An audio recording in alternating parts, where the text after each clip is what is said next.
جو بھی یہ جو ننگ درنگ جو بابے ہیں نا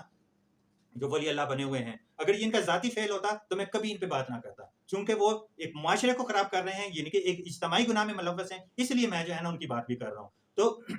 میں تو اولیاء کی جو ہے نا وہ تصدیق کر رہا ہوں، اور یہاں نبی کی تصدیق ہو رہی ہے، اور ممبر رسول پہ بیٹھ کے جو ہے نا بڑے بڑے عالم دین اور علماء کرام اس طرح کی قصے کہانیاں سنا رہے ہوتے ہیں بھی آپ یہ کہانیاں قصے جو سنا رہے ہوتے ہیں یا یہ جو بزرگوں کے جو قصے سنا رہے ہوتے ہیں، آپ ممبر رسول پہ بیٹھ کے ان کو دین سکھائیں، ان کو دین کے بارے میں بتائیں، ان کو توحید رسالت کے بارے میں بتائیں، انہیں سیرت النبی صلی اللہ علیہ وآلہ وسلم کے بارے میں بتائیں، انہیں نبی کریم صلی اللہ علیہ وسلم کی زندگی کے بارے میں بتائیں کہ انہوں نے نبی کریم صلی اللہ علیہ وسلم نے کس طرح سے کن حالات میں زندگی گزاری، انہیں یہ بتائیں، نہ کہ ان کو یہ شرکیہ چیزیں وہ بتائیں کہ جس میں ایک نبی کی تصدیق ہو رہی ہے اور ان سے کہا جا رہا ہے کہ تو جو ہے نا وہ نہیں ہے، میں انسان نہیں تھا، تو بھی تو اپنا دے سکتا تھا، اور وہ اس بندے نے دے دیا، اور پھر بڑے فخر سے کہہ رہے ہوتے ہیں کہ یہ موسیٰ علیہ السلام کو سکھایا جا رہا ہے، گوشت کا ٹکڑا بھن گیا، تو یہ عقل کے اندھے اس چیز کو نہیں دیکھتے کہ کیا باقی انسان وہ گوشت پوش کے نہیں بنے ہوئے تھے، وہ سٹیل کے بنے ہوئے تھے یا پتھر کے بنے ہوئے تھے، کہ وہ انسان تو نہیں بنے گئے، وہ خود بھی، اور شمس تبریز وہ خود بھی نہیں بن گئے، اور وہ گوشت کا ٹکڑا ہی صرف بن گیا۔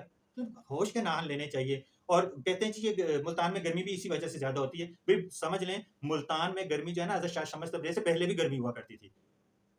اگر اس طرح کے وہ انہوں نے کرامات، کسی نے ان کرامات پہ یقین کرنا بھی ہے نا، تو اپنے کسی بزرگ کو جا کے تو وہ لے جائیں نا نارتھرن ہیمسفیئر پہ جا کے، جہاں ہر وقت برف ہی برف ہوتی ہے، تو وہاں ایک ٹکڑا ان کو دیں تاکہ وہ بنا دیں اور وہاں بھی گرمی ہو جائے۔ ایسی چیزیں پریکٹیکل میں نہیں ہوتی، یہ قصے کہانیاں ہیں بس جو سن لی اور سنا دی۔ بات کر رہا ہوں، میں بار بار کہتا ہوں جو اصل میں اولیاء اللہ کے ہیں ان کے بیٹھنے کا تو میں خود جو ہے نا میں کہتا ہوں کہ ان کے پاس بیٹھنا چاہیے، ان کی باتیں سننی چاہیے، کیونکہ ان کے پاس کچھ وقت گزارنا دنیا اور مافیا سے بہتر ہے، جو بزرگان دین ہیں، جو اولیاء اللہ ہیں، جو حقیقت میں اللہ کے ولی ہیں۔ اور لیکن یہ جو چیزیں ان کے ساتھ منسوخ کر دی گئی ہیں، یہ ان کے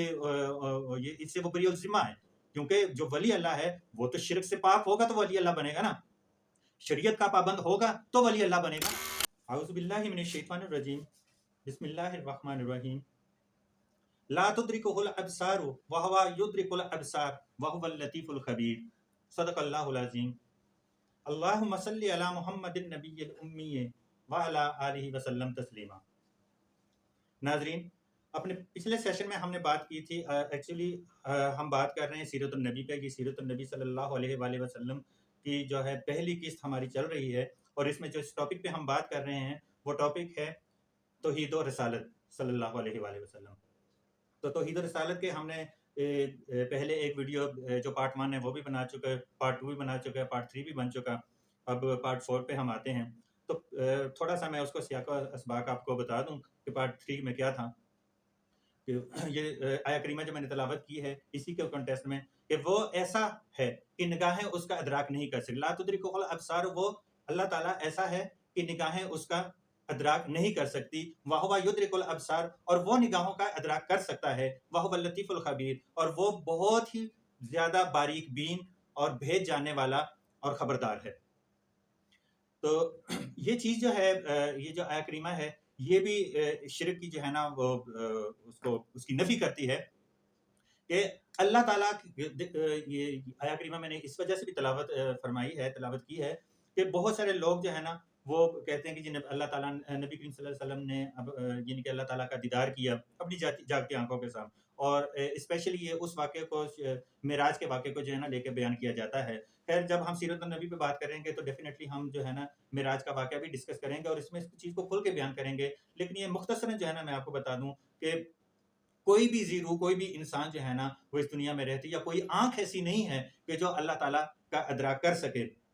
حضرت موسیٰ علیہ السلام کا واقعہ تو آپ کے سامنے ہی ہے نا، کہ وہ انہوں نے کہا کہ یا اللہ میں تیرا دیدار کرنا چاہتا ہوں، اور پھر وہ ایک تجلی اللہ تعالیٰ نے کوہ طور پر ڈالی، اور وہ جو ہے نا پہاڑ ریزہ ریزہ ہو گیا، اور حضرت موسیٰ علیہ السلام بے ہوش ہو گئے۔ تو ایک تجلی تھی، پتہ نہیں وہ کتنے پردوں میں سے ایک تجلی اللہ تعالیٰ نے پہاڑ پر ڈالی۔ تو کہنے کا مقصد یہ ہے کہ ان آنکھوں سے، ان دنیاوی آنکھوں سے جو ہے نا ہم اللہ تعالیٰ کا دیدار نہیں کر سکتے، اور وہ ہر آنکھ کا جو ہے نا اللہ تعالیٰ ہر نگاہ کا جو ہے نا ادراک کر سکتا ہے، اور وہ بہت زیادہ باریک بین ہے، بھید جاننے والا اور خبردار ہے۔ اب بھید جاننے والا اور خبردار بھی اللہ تعالیٰ ہے، تو کوئی شخص اگر کوئی یہ کہتا ہے نا کہ کسی کو علم غیب ہے اپنی وجہ سے، اپنے تصرف کی وجہ سے کوئی علم غیب رکھتا ہے یا اس کے پاس کوئی اس طرح کے معاملات ہیں، تو وہ جھوٹ کہتا ہے، وہ غلط بیانی سے کام لیتا ہے، کیونکہ یہ دونوں چیزیں جو ہے نا یہ اللہ تعالیٰ ہی کے شان ہے اور کسی کے نہیں۔ تو